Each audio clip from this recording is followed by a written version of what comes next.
This is from Maine with Love, an Allagash Brewing podcast where we talk about beer, our community here in Maine, and things that generally make us hazy boys. Oh, sorry. Things that generally make us happy.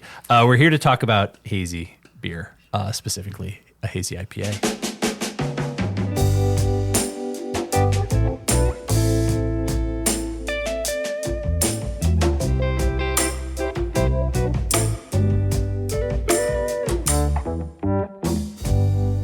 And to talk about it with us, we have Jason Perkins, our brewmaster.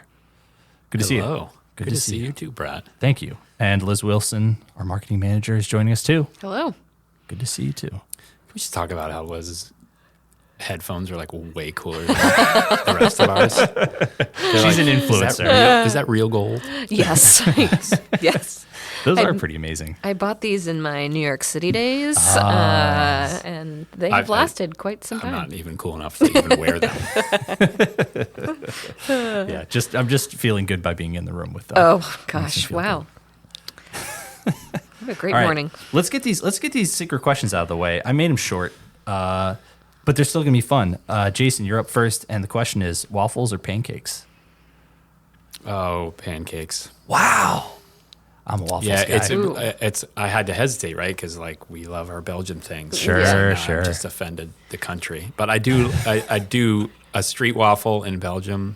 It's like my favorite thing in the world. I would say the street waffle in Belgium I had was almost more pancake-like because it wasn't. The waffles that I normally have are like hyper crispy. You know, like they're like mostly crisp and a little airy inside. Whereas the street waffle I had was like almost had a chew to it. You know, like how like an Italian pizza, like a that they have a chew to the crust almost. I don't know. So I could see there being some sort of crossover. Well, there's a lot of crossover. There's like two ingredients that are different between them. But Does Julie have a preference that is similar I to yours? think she's pancakes as well. My kids are more waffles, so it ends up being a little more waffle in my house. But sure.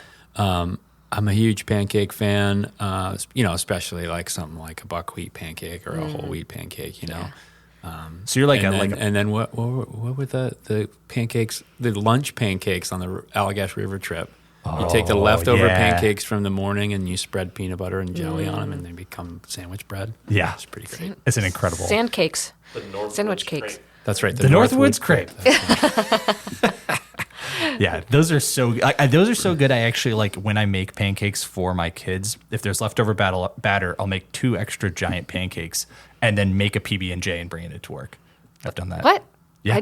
I did not know this was a thing. I always make extra pancakes so I can have. I've been making extra pancakes, but I have not been making them into PB&Js. We'll convert you. It's so I'm good. also team pancake. Wow. Yeah. What is it about them? What is it just why?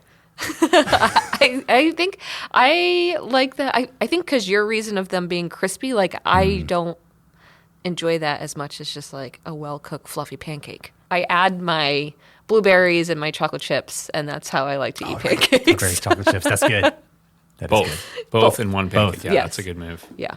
Matt was kind enough to make us pancakes the other day, and I tried that. I think I got a little piece of one of those, and it was really good. People think it's wild, but don't knock it till you try it. People think you're crazy. They sure do. Blueberries in you. I got a secret question for you. All right.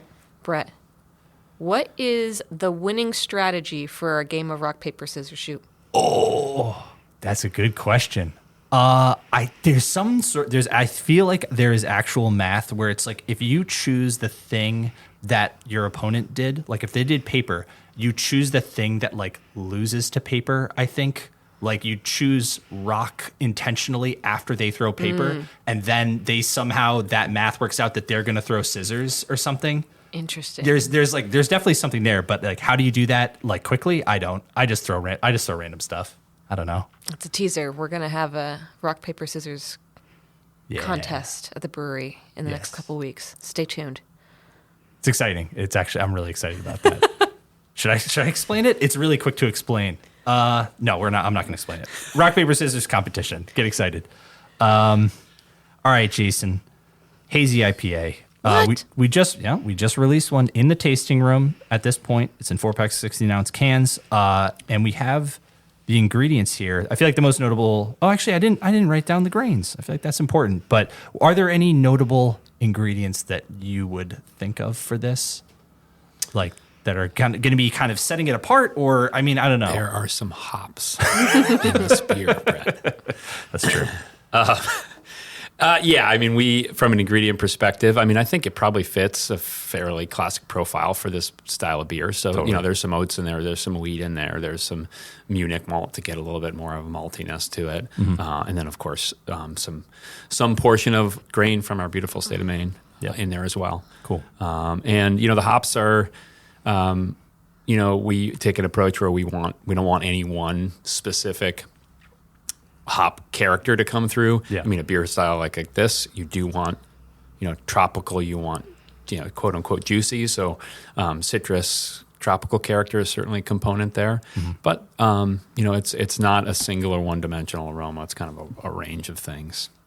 Because the hops here, Nugget, Chinook, Mosaic, Citra, Idaho 7, and El Dorado. Are there some of those hops that have existed for longer and some that have existed more recently? Like, for sure, yeah. I mean, a hop like Nugget and Chinook are kind of on the older side, if you will.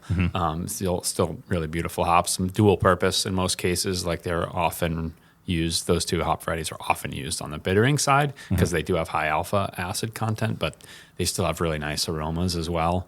That I think those two in particular do provide that added layer to the other hops, which tend to be more tropical and citrus forward.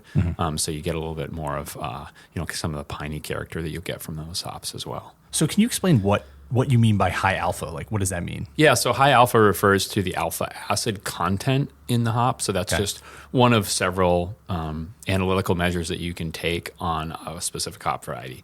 It's always been, for a long time, it was the most important factor because beers were, before craft beer came along, certainly before IPAs became what they are today, the primary role of a hop was balance, was to provide bitterness. And even a beer like a light American style light lager, it still has a component of bitterness. You don't want to ever call it a bitter beer, but without hops, it doesn't have the balance that it needs. Yeah. And so the big brewers were always looking for the hop that was the cheapest, that had the highest alpha, because to them, that's all that really mattered. And as craft brewers grew and beer styles like IPA with where aroma became the most important, it became this kind of thing where there's like two types of hops: alpha hops, high alpha, and then aroma.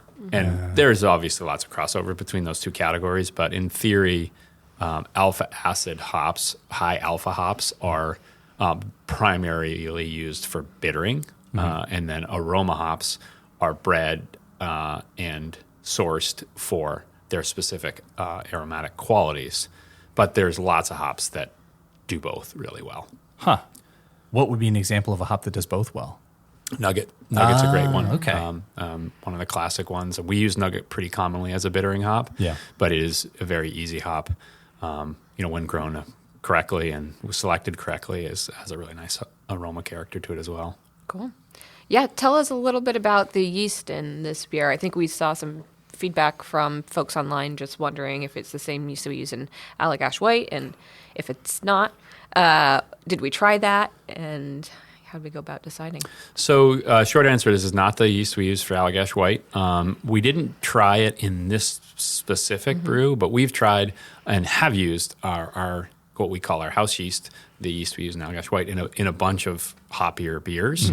And it works really nicely in certain beers that we've made over the years. I mean, if you go back to a beer like Hugh Malone, River Trip, a beer we made quite recently, you get kind of the quote-unquote Belgian characteristics, those kind of spicy and phenol characteristics. And then if they blend nicely with the hop varieties you use, it can work.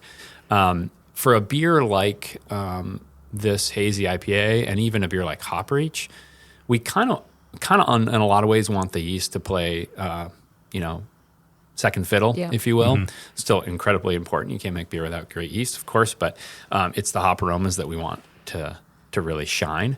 And so if we use a yeast like our house yeast in this beer, it would still be a delicious beer, but it would be kind of more of a marriage between the yeast aromatics and the hop aromatics, and we really want the hop aromatics to drive. So, we use for this particular beer, we use a English style yeast, very classic yeast that's used for a lot of hazy IPAs that has some fruity characteristics to the aroma, but they play nicely with the hops. Okay. And also help to contribute to haze stability in this beer, because some level of haze is an important component of this beer style.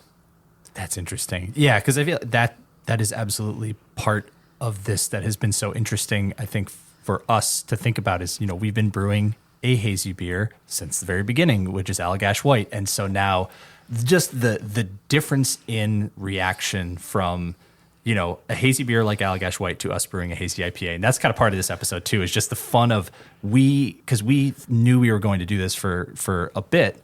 And so I think we all kind of became like, yeah, we're doing a hazy IPA. Like that's great. And then, but the time to represent it to the public is like months and months after we made this decision. And it was just such an interesting thing to see everyone's reaction to us saying, hey, here's our hazy IPA.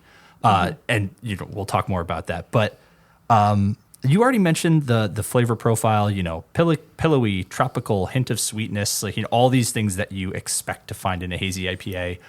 And I think the part about it that is the most interesting to me is this as a style is perhaps the least balanced between the separate elements of it, like almost like, hops, or the hops are the star, they are absolutely the star. But I guess how would you say that we use the other elements to accentuate the hops? You kind of mentioned the grains and how we mentioned how the yeast does it, but I'm interested in how kind of the grains do that.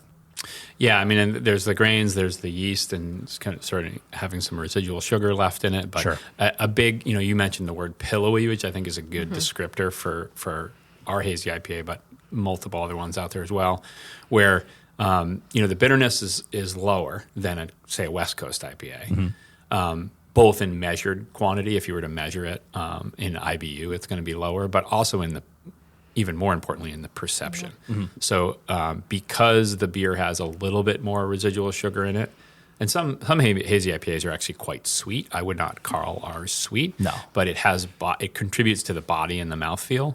So what it does is, you even at certainly more bitterness in this beer than Allagash White, but it doesn't perceive all that bitter because you've got that kind of mouthfeel and body to it. Yeah. Which is, I think, a really important part of this beer style. And I think, for me personally, to do it well, you have to have enough body in there to give it that pillowy character, but not so much that you get through 4 or 5 sips and you're just like, I don't want any more of this because it's just so filling or it's so rich. And I think we've found that balance with this hazy IPA. Yeah, I would 100% agree. I took a 4-pack home on Saturday, and there is none of the 4-pack left. Wow. That's funny. I had that problem. Which feels like a good indication. Yeah. Of, I brought 4-pack home. That didn't hang around for too long. No, it's great. Yep. Yeah, it was good. And I guess similarly, I mean, not that we take everything as gospel on Untapped, but I mean, early indications 4.1. I mean, out of 5. Yeah. Not out of 10. Yeah. That's important. That's important. Yeah. But yeah, kind of a great sort of, people have been, when did it come out? Only this past Thursday. Yeah. In the tasting room. A week. So it's been a week. A week. So some great early feedback on how people are enjoying it in the tasting room. And we've, I feel like it's been really hot and steamy here in Maine. And this is a great beer to sort of enjoy. Yeah. That weather. Yeah. It's hitting what people are hoping for out of the beer, which is awesome. Yeah. So in that realm of what people are thinking about, the effect of us brewing this hazy IPA has been remarkably different from us brewing Hop Reach, which was also an IPA, and it's one of many IPAs that we've done in the past. And so we thought it'd be fun to actually provide you, Jason, with some of the social media responses that people sent in when we announced our hazy IPA for you to read. Oh boy, and react to. So I have them sorted into 3 different categories. We have pleasure, people who were very excited. We have trepidation, people who I don't know, they didn't know what to think, and then trepidation is a little more like I'm sad, and then disbelief and confusion, just a little bit of I don't know how to feel. So where would you like to start? We have pleasure, trepidation, or confusion. I think it'd be fun to start with confusion. Yeah, yeah, it's great. Just give me one. Don't make me choose. I'm not going to make you choose. So when there's 2 on 1, it means that they're both pretty similar. So somebody post and then a comment. It looks like. Yes. So the original post says, fermented with Belgian yeast or dot question mark. Gotta make sure I get all the dots. And then there was somebody responded as, I hope you use the same yeast strain as for Allagash White. I'm sorry. We already kind of answered that. don't. You know, that there's a reason why. Yeah. So then this is the other one that falls into that category. OMG, never thought I'd see the day. But I will note that at the end of this comment is a smiley face, Yeah. which has 2 hearts for eyes. They were excited. They were So- excited, but I didn't want to put them purely in a I'm happy. There's a little Yeah. bit of a like, what aspect to that. Which I feel is so classically Allagash. You're just keeping you on your toes, That's folks. Yeah. You just never know what we're doing. No, we're gonna do some crazy stuff. All right, I want to give you one from the. This is. I just want to see what you think about this. This is a little bit more in the trepidation camp. Can I say this person's name? Because it's pretty great. Yeah. Or do You we can say not the name. No, it? it's okay. It's Yeah. on the internet, right? Yeah, So they put it publicly. their name yeah. is Barley Wino. Yeah, I that's like good. that. That's good. Definitely one of the 4 horsemen of the beer apocalypse. I'm not even sure what to think about that. It's dark. Yeah, it's dark, but it's Like funny. we are, or the beer is? I think it's the beer. The fact that it is an Allagash Hazy IPA represents to them some sort of a we crossed the line. So Gotcha. like it got me thinking about, is it like Cantillon pastry stout would be another of the horsemen, and like What are the 4 horsemen of yeah, beer apocalypse? Bud Light Goose. I don't know. Like I kind of feel like we. No offense to Barley Wino, but I think we've already had like 1,000 of the horsemen in the beer apocalypse that have come forward in Yeah. yeah. the last 5 years. All right, let's go to this one. I like this is purely self-serving for us on the marketing team. I had to get it in there. Awesome label too. I can't see all the images, but there's definitely like a flexing muscle and Yeah. a fire. Oh, a hand clap. Yeah. Nice. Yeah. And then also killer label. That's good. I would agree. Label turned out awesome. Yeah, Yeah. I'm really. So that was definitely the part that I think we agonized the most over is Yeah. how does this come to life for Allagash in a way that feels not like it, that feels confident. That feel Yeah. we loved the beer. We wanted people to feel that in the branding. So Yeah, and also feels us and Yeah. delivers on people's expectations. So I think when you sort of look at the world of hazy IPAs and you look at our branding world, how do we make something It's a that fits? different experience on the same river. Oh, Is that right? that's the way to say That's it. the way to I say love it, it. It's Jason. a little sunsetty, maybe sunrise, probably sunset. Don't know which way we're facing. But it is, yeah, it's good. This one's just. Let's see what you think of this one. This is definitely in the trepidation camp. Just Quick Kicks just says boo. That's okay. And That's then okay. a response underneath from Fred Food Philly and Beer says, "Oh no." We welcome all opinions. Yes. Yeah. Hey, Yes. you know, I think, I think I want to. This next one, which is in this similar, it's not bad, but it has the trepidation, I think gives those ones context of why people might feel that way. Yeah. So this is actually 2 from the same person. Okay. Little Steve's Got Swag says, "I'm super excited to try it. At the same time, be sure to remember your roots." Don't worry, we will. The only reason to be upset would be if they started making all IPAs and added flavored stouts. Side note, your stouts are great. Please don't get into that trap. Thanks, little Steve. Thanks, little Steve. I can say that well, Steve's, it's safe. It's safe. Yeah. We're not going to make all IPAs. We're not going to forget about our roots. And I don't think we're making any flavored stouts. Yeah. Just I don't know. I got flavorful some stouts. pilot There you pilot go. ideas brewing. I mean, I put a pretty flavorful stout out there. It did not exactly work. It was a pilot idea, but it was fun to brew. Yeah, but that is, I feel like, at the heart of what this beer represents for so many people is that like this has been the style that took so many breweries that said we're only going to brew these like classic, really just like beer nerdy styles, and then they brew one hazy IPA, and then that turns into their entire portfolio is these like IPAs, which understandably so Yeah. because it's such a popular style and it tastes really dang good. Yeah. So I think that's where this last one. I think that's where this last one takes us. Okay. This is how breweries fund cool ship, spontaneous beers, and a whole lot of other cool shit. And plus, I'm sure it tastes great. So even if it's not totally your thing, go for it. Huh. Thank you, Little Fish Brewing. Right? Like, Yeah. I would not say that's the entire reason why we brewed it is just to fund these things, but I think we've been thinking about it a lot internally as this is an experience people are hoping for here, and we are actually being somewhat exclusive by not providing it for the people who want it. Yeah, I think we hear all the time, I'll have an IPA. And so, for many years we didn't have an option and we could recommend things that were maybe a little bit adjacent. But, now we can give people sort of what they are hoping to enjoy. And we've done that with a few, by offering wine and cider and just expanding our offerings. And it's super fun to experiment with those types of beverages. So, and then I think another question, we saw a lot of please send it to Florida and Texas and California. I think we're starting in the tasting room, and then we'll keep an eye on it and I think see where we go from there. So we'd never say never, which is maybe my favorite response to everything. Yep. But yeah, if you're in Maine, come out and give it a try. Yeah. Anything else you're thinking, Jason?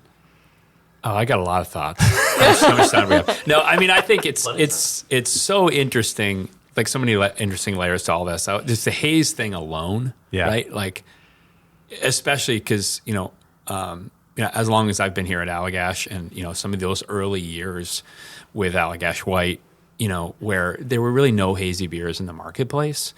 In, the first 10 years we were in business, literally, like no craft beer, no macro beer was making a hazy beer. So when we went to a festival, when we went in to try to sell our beer into an account, it was always like a flaw to so many people. And it took explanation of, no, this is the beer style it is. Wit beers, Allagash White is supposed to be cloudy. Here's why. And so on. And so the fast forward to now, and there was even a period of time, which luckily I think we're past, where there was almost like a race to see who could make the haziest beer out there. Yeah. It just, there's so much irony in it for me, to be honest with you. Yeah. But, to specifically this beer style, we certainly, part of the reason we made this beer is in response to direct response from consumers, our loyal customers, and who are coming to visit us and looking for that. But honestly, it's a really amazing beer style. Yeah. And like any beer style, no matter what beer style it is, there are people who do it really badly.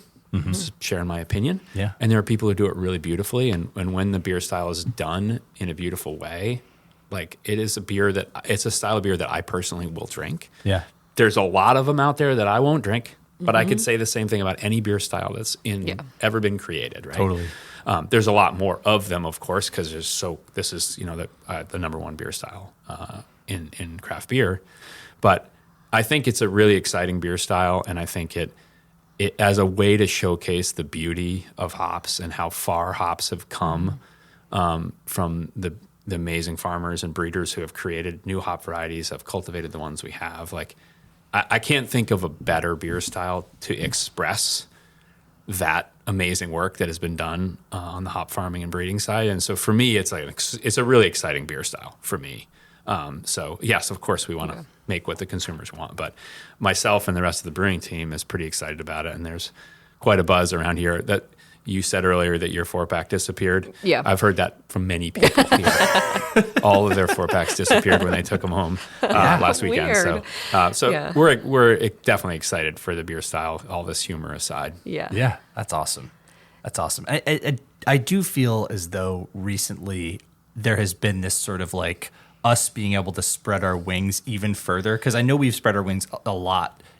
We always have. We've always innovated, but I feel like there's just been just small little changes that have happened on the brewing side that have just been now we're brewing all these lagers. Now we're brewing just these really fun things that we get to put our stamp on. The brewing team gets to put their stamp on that are just every time one comes along, I'm just pumped about it. Yeah. I can't wait to see what the brewing team has to say about this particular style. So. Yeah, I mean, we're super fortunate to live in a brewing world where we can, work on blending our cool shipper sorghum on one day, and then work on a hazy IPA recipe on the next day and a lager on the next day, and then making the Allagash White as beautiful as it is all the time. So yeah, it's a pretty fun playground to be in. Totally. And ciders. And I mean, you mentioned ciders and wines, Liz, but I feel like those two have been just blown my mind with how good those have been and how dry and complex. And it's just been really fun as a Allagash fan internally to just get to try this stuff. It's so good. There's like no greater joy than when Patrick comes in with a drink in hand and he's like, try this out. And it's, totally. It's like Patrick's mad experiment, something that is just like unbelievably good. And you're like, yes, please make that. Oh, we had, I mean, as an anecdote, we had some guests from the National Black Brewers Association, and they tried one of our pilot beers, which was a porter, which was just a pilot beer. And I liked it, but they were like blown away by how good it was as a porter. And I feel like that was super gratifying too, where it's like, yes, these experiments that we're doing are also good and are really like that. I don't know. That was maybe a highlight for me of the trip of how much they liked that porter. So it was cool. Good. Exciting. All right. That's Hazy IPA. That's Hazy IPA. Come by and try it, or just wait. And it might show up near you in the future. We'll see. All right. Thanks, Jason. Thank you all.